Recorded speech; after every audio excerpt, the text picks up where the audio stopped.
आप भी चाहते हो इस टाइप का फोटो या फिर इमेज बनाना, जिस इमेज के जो ऑब्जेक्ट देख रहे हो उस ऑब्जेक्ट के बिहाइंड पे, उस ऑब्जेक्ट के पीछे पे आप एक टेक्स्ट लिखा हुआ देख रहे हैं, ऐसे आप भी बनाना चाहते हो कि जैसे कोई भी ऑब्जेक्ट के पीछे आप टेक्स्ट लिखोगे लेकिन वो कैसे लिखोगे आपको पता नहीं है। तो आज के वीडियो में मैं यही बताऊंगा कि जो आप देख रहे हो इमेज, इस इमेज के जो ऑब्जेक्ट है, जैसे आप देख सकते हो ये एक ऑब्जेक्ट है, ये ऑब्जेक्ट के बिहाइंड पे है, इस ऑब्जेक्ट के पीछे पे एक टेक्स्ट लिखा हुआ जो हैप्पी न्यू ईयर है। तो ऐसे आप कैसे लिखोगे, तो वीडियो में आप एंड तक बने रहना। जैसे आप देख सकते हो ये मैं ऑलरेडी पहले बना चुका था, तो इसको मैं सबसे पहले यहाँ से कट कर लेता हूँ और एक ब्लैंक पेज में लिया हूँ। ऑलरेडी मैं पहले एक ब्लैंक ले चुका हूँ, जैसे आप देख सकते हो ब्लैंक है। तो ये जो आप देख सकते हो ये जो लिखा हुआ है इसको सबसे पहले मैं यहाँ से क्लोज कर देता हूँ ताकि मैं आपको अच्छा से सिखा सकूँ। जैसे आप देख सकते हो एक ब्लैंक मैंने इमेज ले लिया है जिसमें एक ऑब्जेक्ट है और ऑब्जेक्ट के बिहाइंड पे, ऑब्जेक्ट के पीछे पे मुझे वो टेक्स्ट को लिखना है। तो वो कैसे लिखेंगे, सबसे पहले आप देख सकते हो यहाँ जो आप देख सकते हो एक टेक्स्ट का जो आइकन आपको दिखता है, सबसे पहले यहाँ से आपको टेक्स्ट कुछ भी आपको टाइप कर लेना है। मैं यहाँ से कुछ भी एक टाइप कर लेता हूँ, आपका मर्जी से हिसाब से आप भी टाइप कर लीजिएगा। जैसे आप देख सकते हो मैंने यहाँ पे टाइप कर लिया है। टाइप करने के बाद सिंपल से इसको मैं थोड़ा बड़ा कर लेता हूँ ड्रैग करके।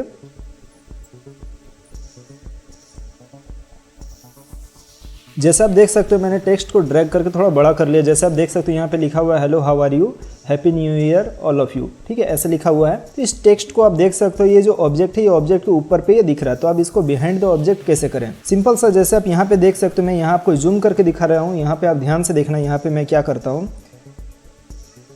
जैसे आपको देख सकते हो मैंने जूम करके देख लिया उसको। ये जो बैकग्राउंड आप देख रहे हो जो मतलब इमेज था, वो इमेज को यहाँ से सबसे पहले आपको सेलेक्ट करना है लेफ्ट क्लिक करके अपना माउस से, ठीक है। यहाँ आप देख सकते हो लेफ्ट क्लिक करके यहाँ पे मैं सेलेक्ट कर लिया बैकग्राउंड को। बैकग्राउंड को सेलेक्ट करने के बाद आपको सिंपल सा आपका कीबोर्ड पे Ctrl+J आपको प्रेस करना है ताकि एक डुप्लीकेट बैकग्राउंड बन जाए।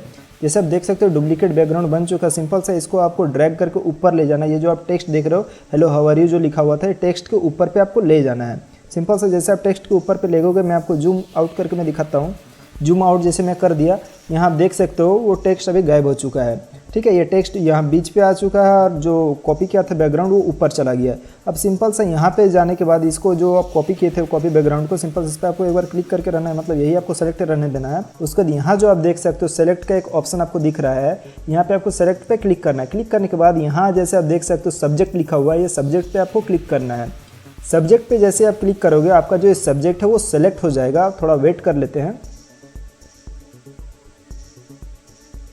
जैसे आप देख सकते हो ये सब्जेक्ट सेलेक्ट हो चुका। सेलेक्ट होने के बाद आपको सिंपल सा फिर यहाँ पे आना है।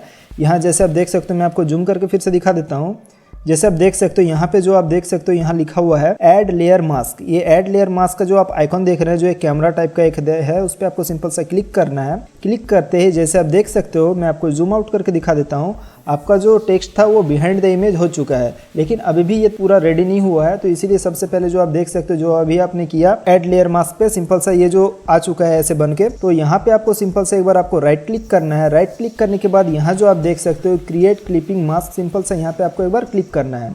क्लिक करने के बाद अब आपको यहाँ नीचे पे आना है और यहाँ जैसे आप देख सकते हो एफएक्स, ये एफएक्स पे आपको क्लिक करना है। क्लिक करने के बाद ड्रॉप शैडो पे आना है। ड्रॉप शैडो पे आने के बाद आप यहाँ जैसे देख सकते हो ये आपका ब्लेंडिंग मोड आपको मल्टीपल रहने देना है। उसका ओपेसिटी जो आप देख सकते हो जो ओपेसिटी लिखा हुआ ओपेसिटी आपको 60 रहने देना है। उसका डिस्टेंस एंड स्प्रेड जो आप देख सकते हो ये दोनों को 0 रहने देना है और जो साइज है वो 100 है, ठीक है, 100 रहने देना है। आप अपने इमेज के अकॉर्डिंग के हिसाब से आप भी कर सकते हो अपना मर्जी, जैसे आप ये सब सेलेक्ट कर सकते हो, ये सब आप चेंज भी कर सकते हो। उसका सिंपल से आपको ओके पे क्लिक करना है। ओके पे क्लिक करने के बाद आपका जो इमेज है वो आपका अब रेडी हो चुका है, जैसे आप देख सकते हो। तो वीडियो कैसा लगा नीचे कमेंट में बताना। अगर वीडियो आपको अच्छा लगा वीडियो को लाइक कर देना, अपने दोस्तों के साथ शेयर करना। चैनल पे अगर नए हो चैनल को सब्सक्राइब कर लेना। पास में जो बेल आइकन है बेल आइकन को प्रेस करके ऑल पे क्लिक कर देना ताकि मैं कोई भी नया वीडियो अपलोड करूँ तो नोटिफिकेशन आप तक पहुंच जाए। आज के वीडियो में फिलहाल इतना ही। तो जय हिंद, वंदे मातरम।